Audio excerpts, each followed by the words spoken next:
The UK's Labour Party leader, Keir Starmer, says he wants to make big changes to the British economy and the National Health Service. So, what sort of Prime Minister could he be?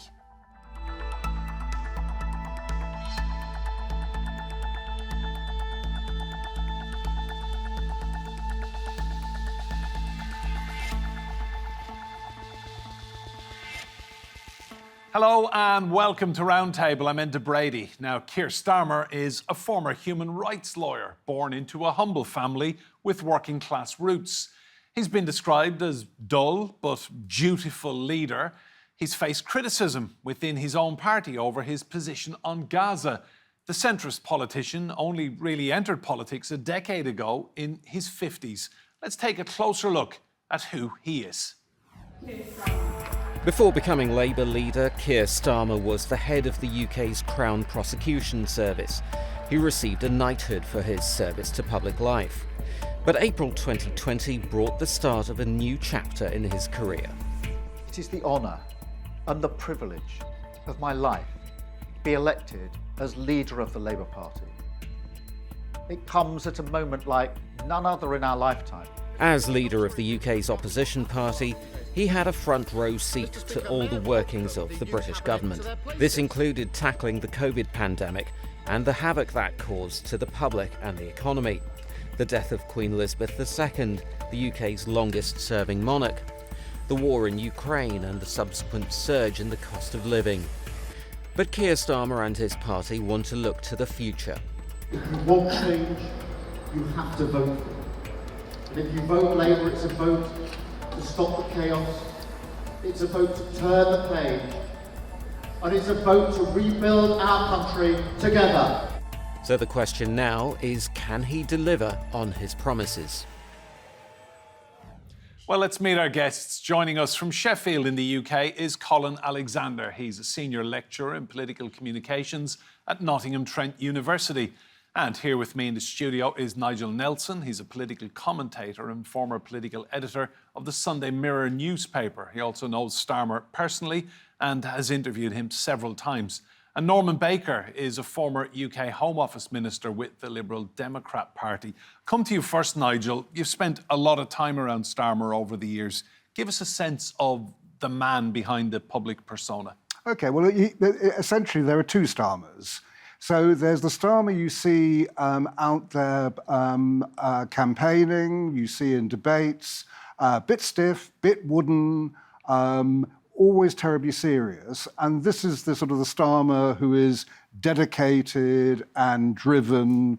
And then there's the other Starmer in private, where he's good fun, he's quite witty, he's warm, he's a different person. His friends sort of say, well, hang on, why can't he just be himself on the campaign trail?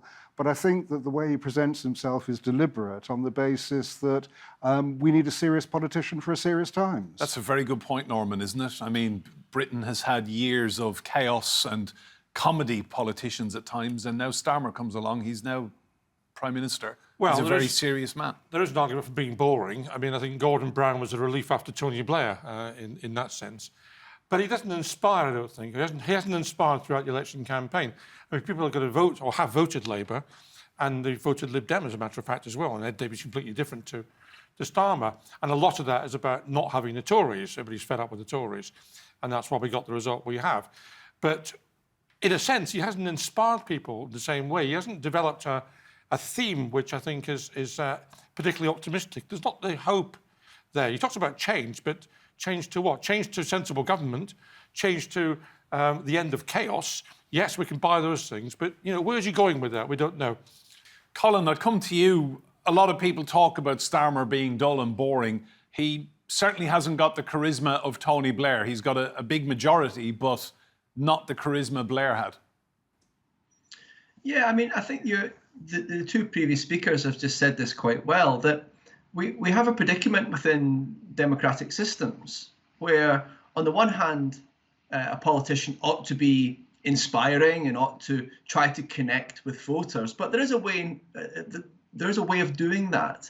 And I think that if we look at the previous people, particularly Boris Johnson, there was that sense of chaos around him, justified or not. That's not really the point.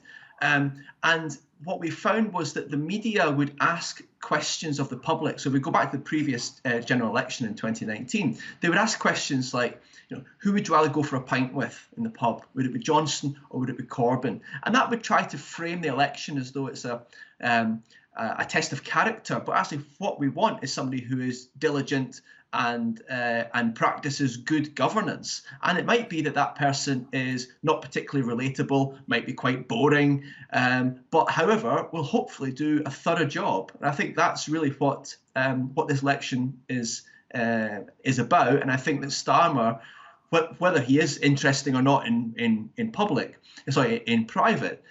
what he has done is strategically approach the electorate as saying, look, I am a sort of a stable head and a good pair of hands to deliver for the country.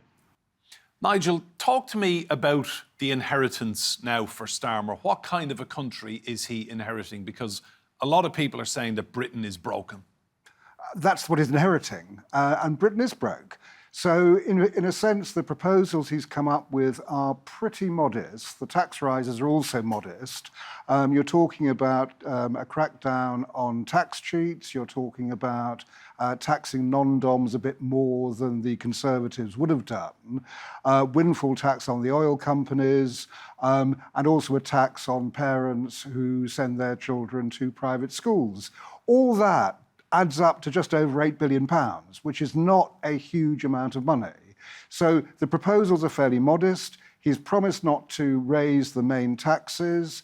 We'll have to see how that happens. The big thing going for him is economic growth. So the plan is a new Great British Energy Company, which will be a vehicle for green industry.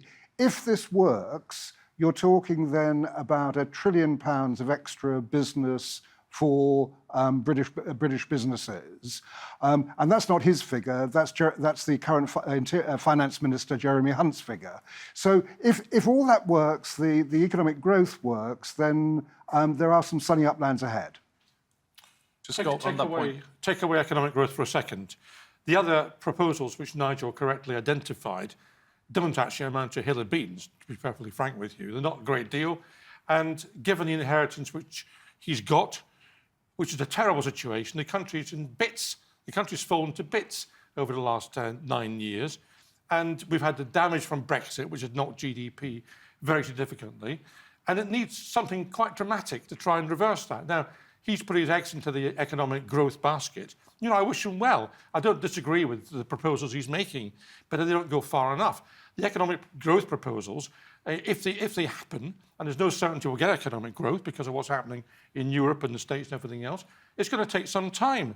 It's not going to happen in 2 or 3 years. And the danger is, democratically, there's a lot of people who voted for Starmer and Labour on the basis they wanted change. Change was what on their manifesto.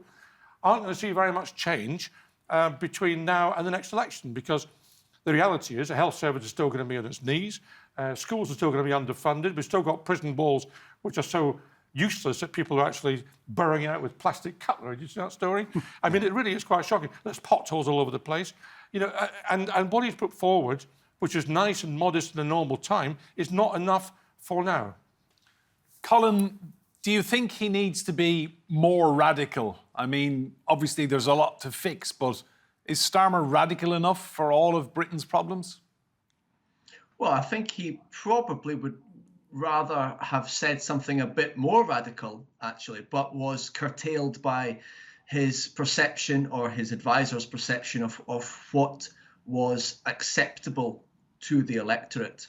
And if you look at the last debate that they had, which my own institution, Nottingham Trent, actually hosted, then you got this real attack from Sunak on Labour surrendering, and he used this word surrender strategically several times, and he was sort of surrendering to Labour tax rises. But at the same time, given the state of play in Britain, and neither of the two former speakers mentioned the cost of lockdown as well, and that being an enormous burden that Starmer now inherits.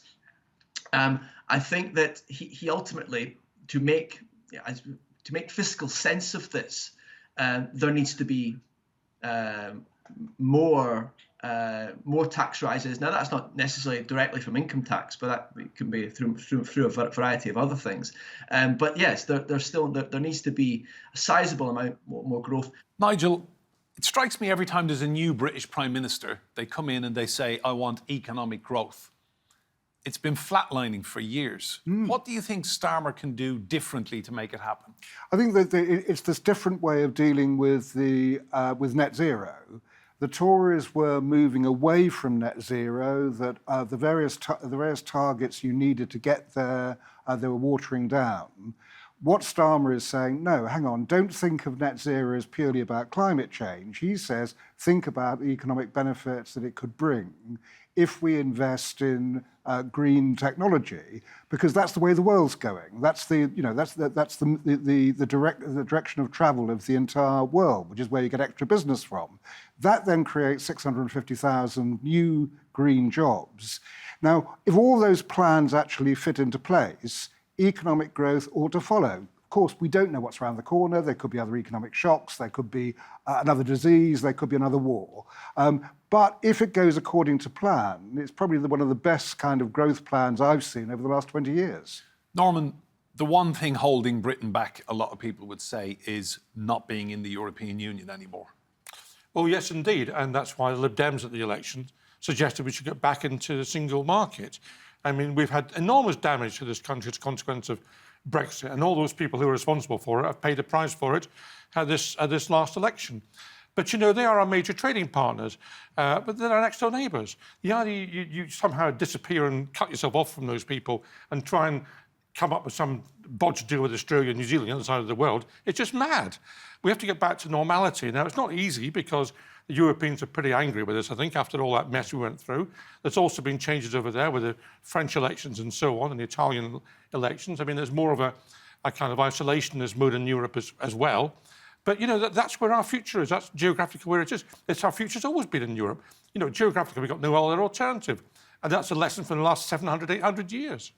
Colin, do you think Starmer now will reach out to the Europeans, in particular the French, and try and rebuild relations? Because if we're frank here, they haven't been good for years, and that is not the Europeans' fault. Yeah, I mean, I think there's two parts to this. The first part is around repairing the damage done by Brexit and perhaps the kind of offence that Europe took to that.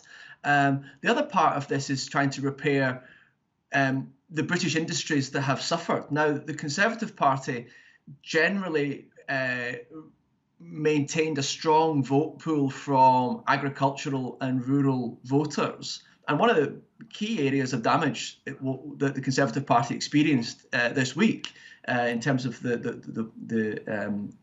voting, was in those areas where there was a perception that after Brexit that the Conservative Party's government did not replicate the same agricultural subsidies that the EU did, and that then created hardship for rural communities. Now, I think that Starmer would do well, and the new Labour government would do well, to ensure that it really shores up and ensures that people who aren't living in cities and conurbations are now brought back into the mainstream of British politics. Nigel, Starmer has said he wants to stop the boats coming across from France with all the asylum seekers. Surely the best way of doing that is reaching out to the French and having the kind of relationship with Macron and others that Sunak just maybe wasn't capable of or wasn't interested in. Yes, absolutely right. And this whole Brexit argument is that what Starmer is saying is, no, we're not going back into Europe. That's happened, that's done, that's passed. What he is talking about is better relationship with Europe, which is absolutely right. When it comes to the migrants, yes, he will try and do deals with individual EU countries for returns. And if he can do it, he'll do it with the EU itself. So one of the things that will happen is we lost an awful lot of the police data in Europe through Brexit. The idea is to get that back by embedding our officers with Europol, which is part of his strategy to catch the people smugglers. Norman, if we look outside of Europe, there is an election coming in the United States in November. If Donald Trump wins that election, how do you see Starmer's relationship, Britain's relationship with a Trump America 2.0? Well, I mean, it's a nightmare for everybody if Trump gets in again. It really is, especially after the recent Supreme Court judgment, which gives him carte blanche to do whatever he wants, although he had it before, really, or at least he thought he did. So it's going to be very difficult. And I think what's happened as a consequence of us leaving the EU is we have, as a country, or the government anyway has, looked more and more to America as a sort of surrogate relationship, rather than building our relationship we had done over decades with the French, the Germans, the Spanish, Italians, and the rest of the European Union. So we're more dependent upon the Americans. And I think that's a very weak position to be in. Trump is no friend of ours. He's no friend of anybody apart from himself, ultimately. And he won't do any favours to Starmer. Colin, how do you think Starmer might get on with a President Trump? Well, I mean, I think we can perhaps amalgamate these two questions that we've been floating around for the last few minutes together. If you look at the debates between Starmer and Sunak, there was really a hair's breadth between them on immigration. And actually, I thought that the tonality and also the framing of immigrants as wholly a threat to our country, and not the fact that the immigrants could be beneficial to the country, and that Britain has a moral responsibility to be a host country to people fleeing conflict. I thought that was really. I'll be diplomatic here and thought it was an interesting moment in the sense that the only difference really was on Rwanda or not. In that sense, if Starmer is actually true to those words, then he and Trump will have quite a bit in common on the question of immigration. I mean, more broadly in terms of personality, though, Starmer is a bureaucrat. He's an administrator, whereas Trump is very much a sort of showboater and doesn't really do any of the dotting of I's or crossing of T's. So I think that on a personality basis, they will be somewhat in conflict. However, I don't see Britain's foreign policy towards the United States or how it treats Israel or Ukraine or the Saudis or anyone like that. I don't see that changing under Starmer. I don't feel there being any real shift there, and there's certainly not going to be any shift under Trump either. Although he may well try to reconcile his relations with Kim Jong-un again. David Lammy, when he was Shadow Foreign Secretary, said there'd be nothing would change under a Labour government, effectively, on foreign policy. I find that potentially quite depressing. We're busy sending lots of arms to Israel, which is using them against people, the Palestinians in Gaza. 20% of the Parliamentary Labour Party in the last Parliament was supported financially by Israel. 41 out of 197 MPs have been to Israel on visits. And we've got pro-Zionist people now been elected for Labour in particular seats. And Starmer, of course, famously or infamously said that Israel has a right to withhold power and water from Gaza when that conflict first started. He resolved from that, but he said it on LBC, on one of the local radio stations. So, and I think this is an anti-Corbyn thing, because Corbyn was seen to be so pro-Palestine. He's taken a completely opposite pendulum swing, and he's gone far too far in defending Israel, in my view, and losing the kind of objectivity of looking what's happening in the Middle East. Nigel, across Europe, we've seen countries like Ireland, Norway, Spain all recognise Palestinian statehood. Do you think that's in any way possible with Starmer now as British Prime Minister? Yes, it's possible, but it's some way down the road. He's already said that he would recognise Palestine as a state, but not put any time limit on that. I mean, where we are is, in fact, where America is and where the previous British government was. The position of Keir Starmer is a ceasefire, the return of hostages, leading to a long-term peace, and broadly backing the American deal that's on the table. So that's where he is. I think that when we're talking about, say, when we talked about Trump, he will work with Trump. It won't be easy, but he'll work with him in the same way he will work with a right-wing government in France. He'll work with any government. I mean, that's what prime ministers do. You can work with governments. He doesn't have to sell Israel a whole amount of arms. He doesn't have to use Cyprus bait. You're taking a specific issue which I don't think is actually necessarily relevant. Where we are with Starmer is to continue with the existing policy. We shouldn't. Well, you may be right. I mean, your view is that we shouldn't actually continue with that policy, but that is what he is doing. So British foreign policy really remains unchanged. Yes. And you, Norman, believe it will stay completely unchanged? Nothing will change. I think there's far too much influence in the Israeli lobby in the Labour Party. And it's quite clear. You get people making comments, mild comments about Palestinians in favour of Palestinians who were then deselected from the Labour Party before the last election. You get people who are quite pro-Zionist who are welcomed in. The guy from North Durham, for example. I mean, that's just incredible. Colin, how do you begin rebuilding Britain's international reputation given all of the chaos of the last decade plus? I mean, actually, if you look at Britain's soft power around the world, you know, we're not so bad, I should say. I mean, we're still deemed to be, for example, in my industry, an attractive destination for foreign students. Despite the various visa challenges that have been put in place with that, universities are very much in bed with Chinese students, for example, and sub-Saharan African students now. So I don't think that there's all that much to rebuild.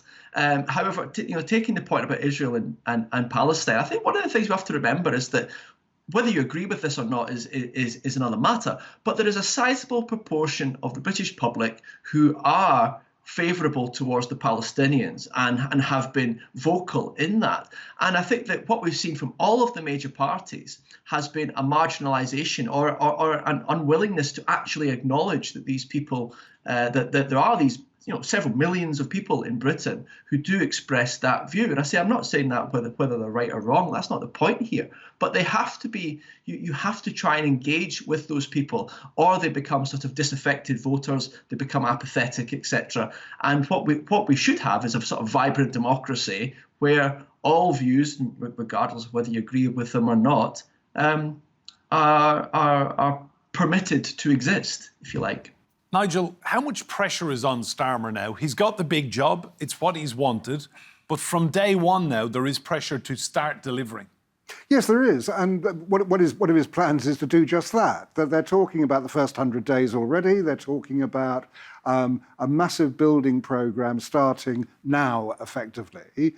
That works by easing planning rules, so you can build 300,000 houses a year, which the Conservatives were never able to do. It's the same target, it was just never done.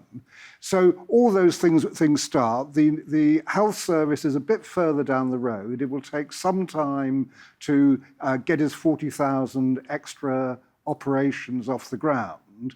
But I think that the waiting list that we're suffering from at the moment should be sorted out by his first term.